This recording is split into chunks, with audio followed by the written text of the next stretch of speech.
Looking back to the first Criminal Justice Reform Council in 2011, just a couple of snippets from their findings and their report to the governor, that basically if we do nothing, if we just kept status quo, we could expect that the prison population would grow by 8% by the year 2016, from 57,000 to almost 60,000. And then we'd have to spend, to accommodate that growth, we'd have to spend an additional $264 million to expand that capacity.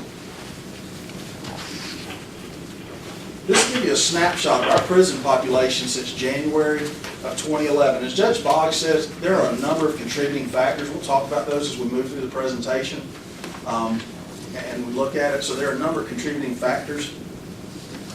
As you see, when the House Bill 1176 kicked in, our prison population was right at 55,000. It's now down to about 52,000. Like I said, through a number of different measures, through a lot of cooperation, a lot of work with parole, a lot of work with policies, and those types of things. And I've got designated on the slides a couple of places where House Bill 1176 and then House Bill 349, and then the smaller block, that's when our weight-based drug sentencing kicked in. Some of it last year in July, some of it this year in July. So just an overall snapshot of our prison population. We'll try to move quickly through this because I know we've got a lot of information to cover today. Prison commitments. You may have seen an article recently about prison commitments in the AJC. Prison commitments are down. You see our high point of commitments marked back in 2009 with 21,600, almost 22,000 prison commitments a year. Last year we finished out with some 18,000. So that's a good trend for us as a department, for us as a state. So overall, prison commitments down, prison population, prison commitments down. Let's look at our jail population. These numbers come to us from the Department of Community Affairs monthly jail reports. Overall jail population is down. We put some markers there to denote where the various sentencing reforms and legislative changes were implemented. But overall, you can see back in mid-2010, or maybe late 2010, early 2011, the jail population was at over 44,000. Right now it's down to around 37,000.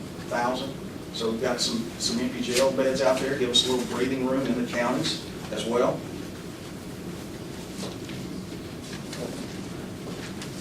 Another area that we're looking at is total jail population awaiting trial. These are offenders that are in our jails and they're waiting to go to trial. Those numbers overall are down. There's been some slight upticks here and there. Some of that has to do with some of your sentencing trends, your term support, those types of things. But overall, those numbers are looking well. Here again, the various measures where 1176 and other reform measures were implemented. So what do we gather from all of that? Looking at basically two pieces, that the number of state sentenced inmates, those inmates that have been sentenced to a state facility that are in jail and awaiting transfer to either a prison, to our diagnostic facility, or to one of our probation alternatives, our probation detention center, residential substance abuse treatment centers, our integrated treatment facilities, or our boot camps. Those numbers overall, there's been no significant change. They're remaining fairly constant right now in those numbers. Then also the number of inmates actually sentenced to serve their time in a county facility. These are inmates that would not be coming to the prison system, but a judge has ordered them to serve their time in the county. That number has remained fairly constant. So overall right now, jail population and the numbers there are looking fairly constant and consistent. Thank you. Looking at recidivism rates, like I said, this is since 1972. Overall, since the late 90s, you see a downward trend, and drilling down into these a little bit further, I want to show you since 2000. And here again, these go through 2010 because we measure in Georgia a 3-year felony reconviction rate. So we don't have numbers right now for the last couple of years. So we're reaching back to 2010 with these numbers. But overall, recidivism rates are looking well. We've got a lot of programs out there, a lot of folks working very hard with offenders to help reduce recidivism in the state of Georgia. And obviously that's why we're here today, one of the major factors. And just wanted to throw this out. This came out of a recent article in the AJC. Here again, like I said, there are a lot of contributing factors. Like Judge Boggs says, a lot of pieces to this puzzle. A lot of people are working on their pieces. But I'll read it for those that do not have a presentation. Police and prosecutors attribute the new sentencing patterns to a declining crime rate, the rise of accountability courts statewide, other programs that treat drug addicts and the mentally ill, and an emphasis on reserving prison beds for sex offenders and violent criminals. Speaking to that last part of that sentence, sex offenders and violent criminals, the next numbers I want to show you for our prison population are trending upward. This is the percentage. The green line is our violent offenders. That's our sex offenders and violent offenders. Excuse me, red line. And the green line is our nonviolent offenders. This goes back to 1999. From 1999 to around 2012, we saw about a 5% growth in this area. Since 2012 to current, we've seen about a 4% growth in the violent offenses. So that's trending upward. That's not a bad thing. Those are the people we want to have in our facilities. Those are the ones that historically we are scared of, and they need to be in our prison facilities. The green line is those that we're mad at. You know, I've heard that referred to before, and those are the ones that we can deal with in the community, be it on parole supervision, probation supervision, through accountability courts, those types of things. So those are going the directions that we're expecting them. Does present some challenges sometimes in our prison facilities, and we're working on that. But we are looking at those and watching them very closely. The next one is just a snapshot of the last couple of years, and just the way the two lines are diverging there. Any question, like I said? Henry, have you received the presentation yet? I have. I just got it, so thank you. We're on page 12. We're on page 12. Okay. Very good. Good. All right, the next number. This is jail backlog and those that are awaiting pickup. On this one, the blue line, the bottom line is those that are awaiting pickup. The top line is jail backlog. A lot of information on this slide, so I'm going to go through it a piece at a time. Those that are awaiting pickup, the blue line is any state sentenced inmate that is in a county jail, serving time in a county jail. Maybe they're waiting to be picked up, but they are in a county jail. The red line is our actual jail backlog. Those are cases where the Department of Corrections has received the sentence package from the clerk of court and has reviewed it, certified it, and agrees that this individual should be serving a state prison sentence, and they are on the list to be picked up. Those numbers run very closely. You see a couple of markers there where in July of 2012, one of the things House Bill 1176 did was mandate electronic submission of those packages from the clerk. Historically, they had been mailing those in through the U.S. Postal Service, which was a lot of time, a lot of paperwork, etc., saving, and 1176 mandated that we receive those electronically in the Department of Corrections. That saves a lot of time, a lot of paperwork, a lot of postage, and in fact, some of our larger counties that commit a lot of inmates to the prison system were actually physically driving that paperwork to our system, our offender administration, a couple of times a week. So a great savings there. And this became law in July of 2012. A little after January of 2013, we had all 159 clerks on board submitting electronically. Took a little while to work through some of that, but you can see that here again, a lot of pieces of this puzzle, and a number of other factors contributed to this decline. Getting this population, this jail backlog, down to a very manageable, just a couple of hundred offenders at any given time are in the county systems waiting to be picked up to come to a state prison bed. Up in the top right corner box, you will see that since July of 2012, we received over 60,000 electronic sentencing packages through the electronic portal. The clerks are loving it. It frees up time and resources for all of us. Average wait time until pickup. We used to measure that in weeks, sometimes months. We now measure it in days. We're down to 4 days average wait between pickup. If we receive a case today that somebody has committed to prison system, everything certifies out correctly, we will be picking them up at the end of this week or the first part of next week. jail subsidy doesn't kick in until the 15th day? 15th day, there is a jail subsidy, and that's the next slide. When an offender is in a county jail awaiting entrance to the prison system, and we have certified that they are going to be our inmate, our offender, after 15 days, the Department of Corrections pays the county $22 a day to continue housing that inmate for us. The numbers you see here are our jail subsidy numbers since FY 2009, and you can see we were paying at one time as high as $25 million a year in jail subsidies to the counties for offenders that were awaiting pickup through a number of different measures: electronic sentencing, just smarter sentencing, the electronic portal, and a number of other factors.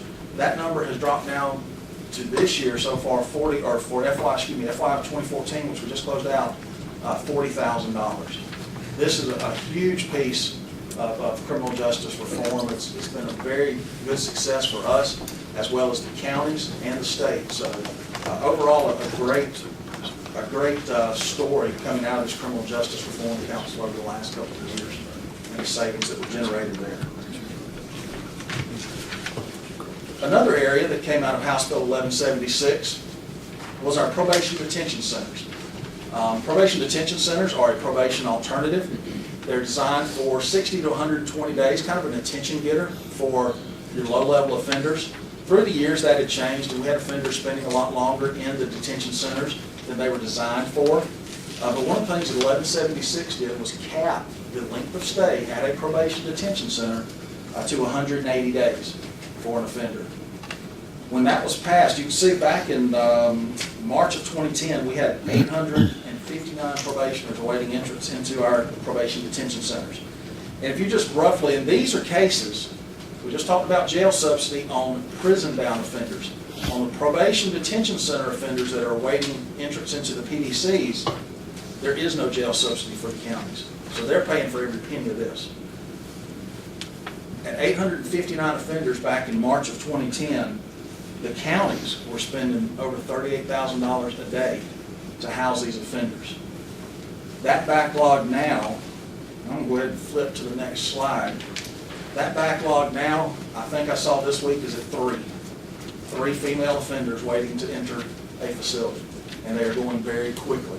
So you can see on this slide, this goes back to January of 2012. You see where 1176 kicked in. We needed to make a few internal changes.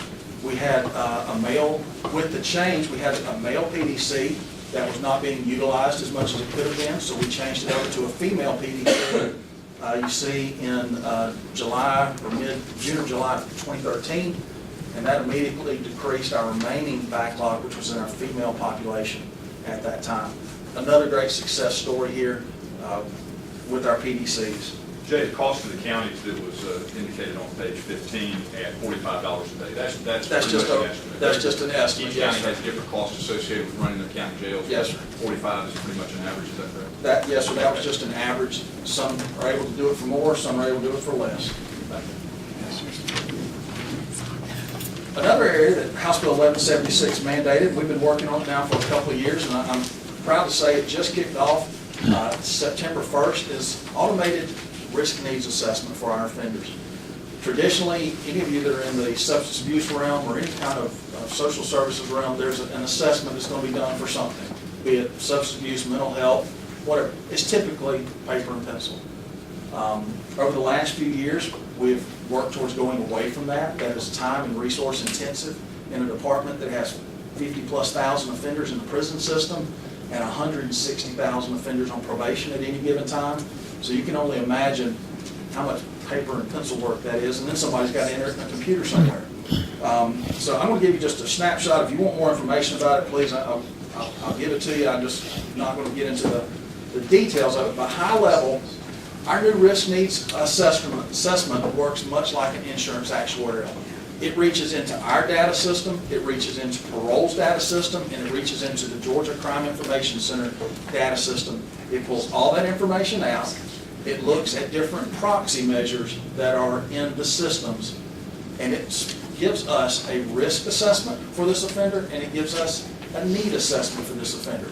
So we know how to supervise them, and that we know what their needs are and how best to address those through programming, either in the prison system or in the probation population. It has helped us automate a number of internal processes in the department. One is that offender administration. That's our traffic control for all the packages that are coming in. The more we know about this offender, the earlier in the process, the quicker we can get them into the facility that they need to be to address their needs. So we're moving a lot of this, assessments that used to take place are being moved earlier into the process to help out with that. The diagnostics and classification. We're getting them into the diagnostics within 4 days. We want to keep them a week or less, find out mental health needs. We already know a lot of their substance abuse and other needs that we find out through the assessment piece and then move them out. So that's helping us with our classification piece, programming.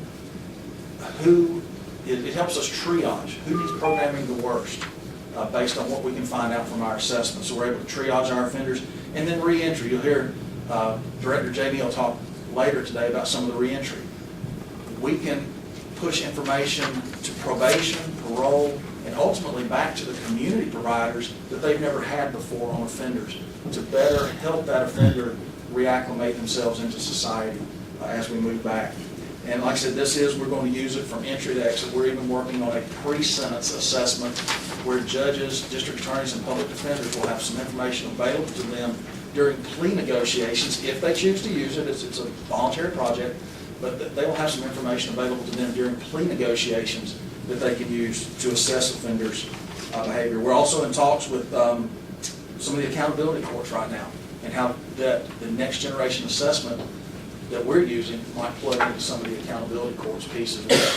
Jay, prior to the implementation of 1176 and this risk needs assessment, each of these risk needs assessments was being done annually for each of Georgia's inmates, is that correct? We have reclassification. 53, 54,000 of these were done a year? Yes, sir. Yes, so this has literally saved probably tens of thousands of man hours, not to mention paper and pencils, and it's huge for us, and we're right on the front end right now. We just kicked this off September 1st, so I don't think we quite grasp the magnitude of how it's going to change our business, and how the more we look at it, there are all sorts of offshoots where we can tie in different pieces into the next generation. Maybe there's an area of it that we need to build out and dig further. Mental health would be one of those. We know mental health is an issue, so we're going to dig further with that, working with the folks at Applied Research Services who have helped develop this for us. We're going to dig deeper into the mental health. Like I said, the accountability course. So yes, so this has been a huge game changer for us, and will continue to be for a number of years. Another thing that came not directly out of 1176, but came out of the first reform movement, back in July of 2012, we had 3 pre-release centers that were slated to be closed. Governor Neal was able to take a look at those, and we were able to remission those into one male substance abuse treatment center, 200-bed facility down in Sycamore, Turner County, and then 2, what we believe to be some of the first in the nation probation. These are probation alternatives. These are keeping individuals out of our prison system, integrated treatment facilities, and those facilities that deal with our dual diagnosis offenders. It's getting them off the streets for a period of 9 months. It's looking at their mental health and their substance abuse needs. Those are located, the female facility is located in Pike County, and the male facility is located down in Appling County. And those have been great for us.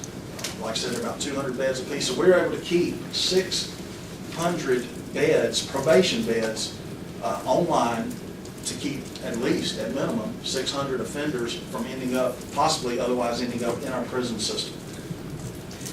You can see some of the graduate numbers. Those did kick off in July of 2012, so it took a while before their first graduating class because it is a 9-month program. But those numbers are growing. We had 263 graduates in the male facility and 167 at the female. Yeah, Paul. Yes, sir. Okay, the integrated treatment facilities, people that go there, are they coming from having been sentenced and would go to prison otherwise? Are they prisoners, or are they some different category of person? Typically, it's going to be on a probation revocation.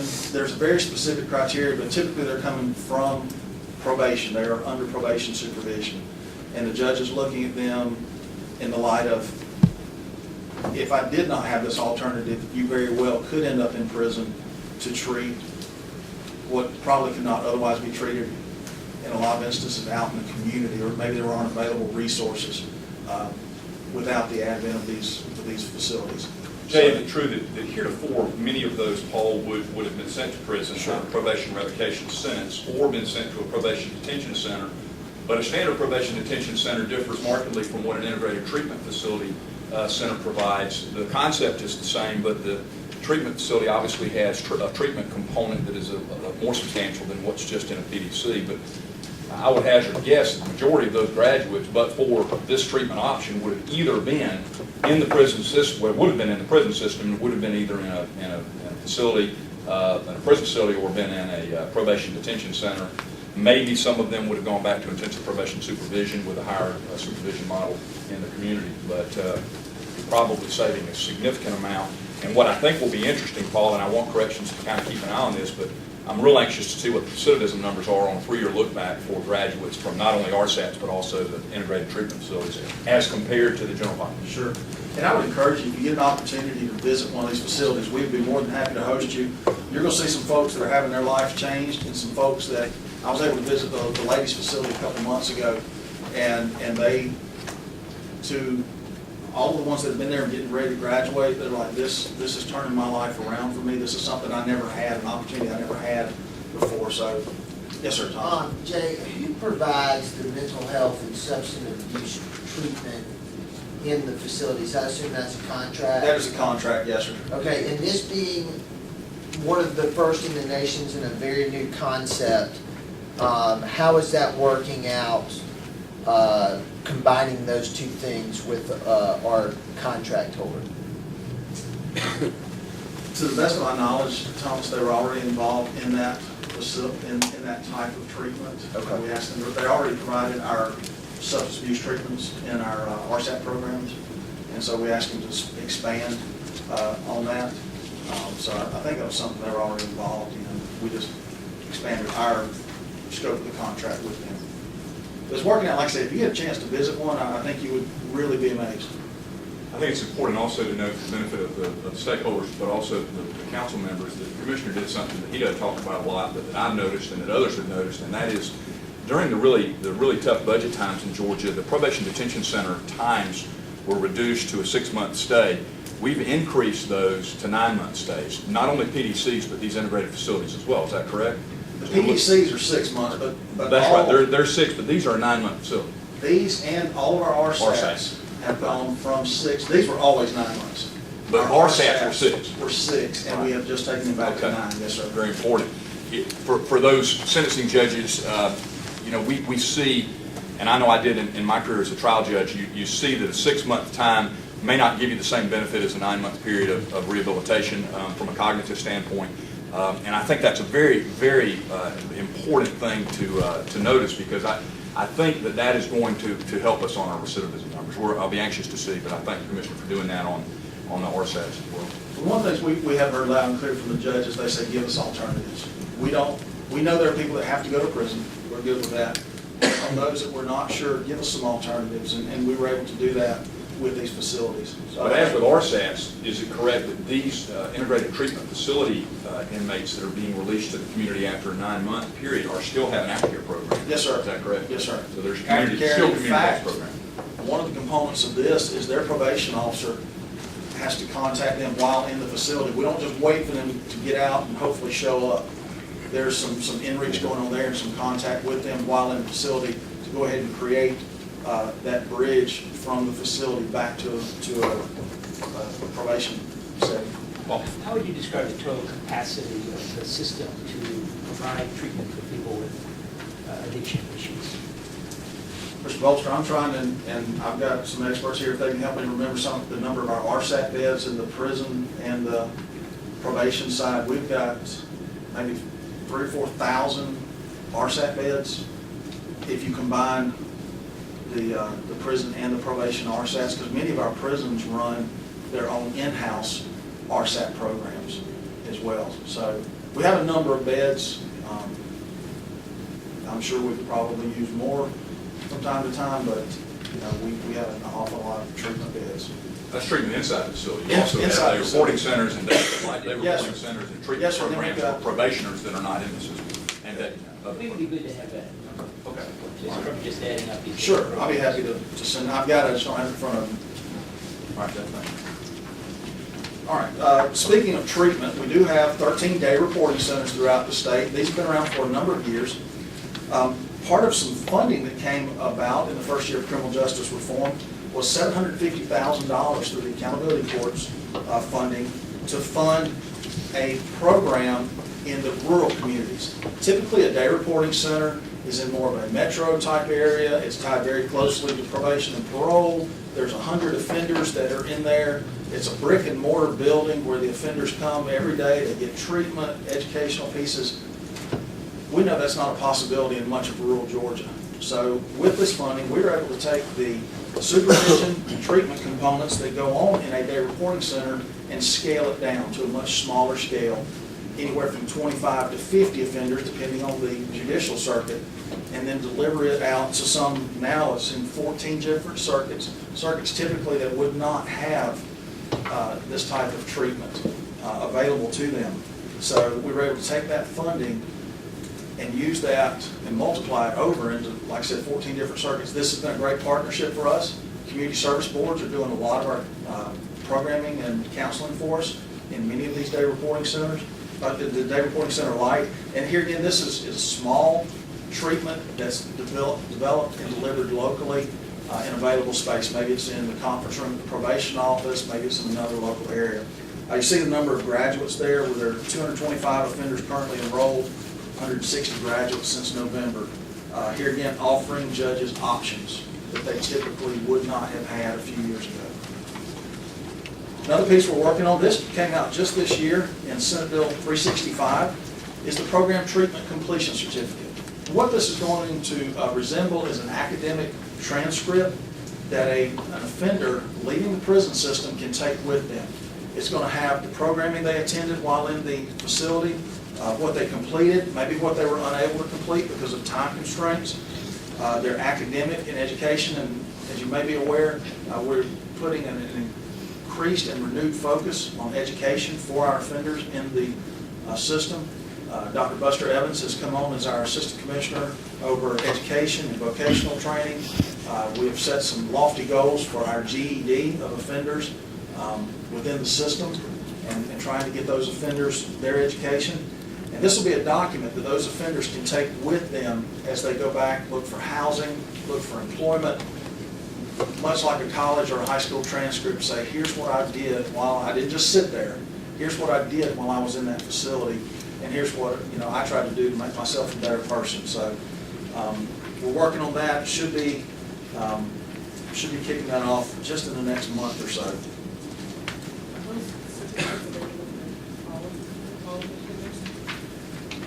There are some that may not be because of their security or problems they may have had while in the facility. The question was, are those available for everyone? They will not be. We're going to look. A lot of it goes back to security and what they did while they were in the institution. If they were a problem child, did not complete any program, did not want to get with the program, did not want to work with us, then very likely they will not leave with this document. Okay. The next slide, another focus, documents for our transitional offenders. One of those in our transitional centers, specifically being driver's license. Over the last few months, last probably 6 months, we've really refocused there. Our number of transitional center residents with driver's license is up by 5%. And then the number who obtained those driver's license while at the center is up by 43%. You know, for an offender maybe that's been in the system a long time and is now migrated or moved to a transitional center, and their next step is into the free world, they've got to have a way to get around, or they're dead in the water. So we're really, really focusing on those driver's license. In other areas are social security cards, making sure they have that documentation. But the driver's license, we all know in this day and age, you've got to be able to get around, you've got to be able to get to appointments, you've got to be able to get to job interviews, those types of things. So we're really focusing on those as well.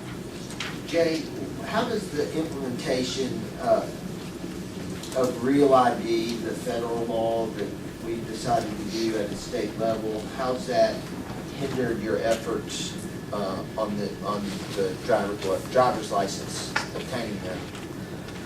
Thomas, I'm not familiar enough with all the documentation to tell you how that might hinder us. I'm not sure. I can find out. But I will find out and let you know. I know it's something that we're focusing on, working very hard. When you say driver's license, you also mean ID, if people aren't necessarily. This is driver's license.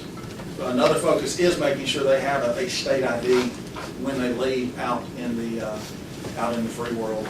It may be for one reason or another they're not eligible or cannot get a driver's license, but this specific slide is just driver's licenses. The next couple of slides deal with a program that our friends over at Parole have worked very hard on. It came up here again out of that initial round of criminal justice reform in 2011 and 2012. It's the MORE program, the Max Out Reentry Program. Here again, it was based on some recommendations that came out of the Reform Council. There were a number of offenders. When we kicked this off, I believe we looked at the numbers. There were about 1,500 or 1,600 offenders each year that max out of prison with no supervision to follow. They just go home. Those are offenders that were getting no supervision at all. So what Parole did is they said, we will dedicate a specialized parole officer in each of our transitional centers, each of our 13 transitional centers. We will move these max-out offenders that traditionally would have no supervision. We will move them to these these transitional centers. Our parole officer will work with them very closely to help reintegrate them into society. Some of those folks have been in prison a long time, 15, 20 years, and then they're just going to walk out the door. So it's been a great program for us as well as them. They are placed in transitional centers near their residence, here again in an effort to accommodate that reentry. And given housing, educational training, employment, all the things that an offender is going to need as they get out. Next slide is a couple of numbers, or several numbers on that. Some of the results today. There have been 334 offenders that were successfully discharged with no parole to follow. These were the max outs. But they have worked through this program. They're out. They're under no supervision, but they're out in the community now because their sentence ended. 37 offenders have been paroled and successfully completed parole. 293, almost 300 offenders are currently enrolled in the program. 30 offenders are currently under active parole supervision. Total offenders since inception is a little over 900 offenders. That's a good number, a large number. And 100% of the offenders that have been referred for parole consideration have been released on parole. Cost savings, this is if these offenders, these 37 offenders who had stayed if they had stayed in the prison and not been sent to a transitional center, this is a cost of bed savings or cost savings for those offenders if they had remained. And I believe Barbara told me it was some 9,000 days of prison bed space that was used to calculate this, that these offenders would have otherwise spent in the prison system, but they were moved out to a transitional center to further re-enter society. So a great program, very successful program that's ongoing right now. Jay, let me thank Michael Nail and Barbara Neville at Parole for all the work they've done here. It can't be stated often enough how much Parole has really worked with us. And I really want to thank them and thank the board and former board member Bob Keller. And Barbara's here to answer questions. If any of the committee members have questions about the MORE program, but that is a very significant step and one that quite honestly took an enormous commitment from them that we could not handle really legislatively. So thank you, Barbara, and please convey to the director my appreciation and to the board as well. They've really stepped up. Judge, that concludes my part of the presentation. Yes. There's no questions. I'll turn that over to Mr. J. Neal. All right.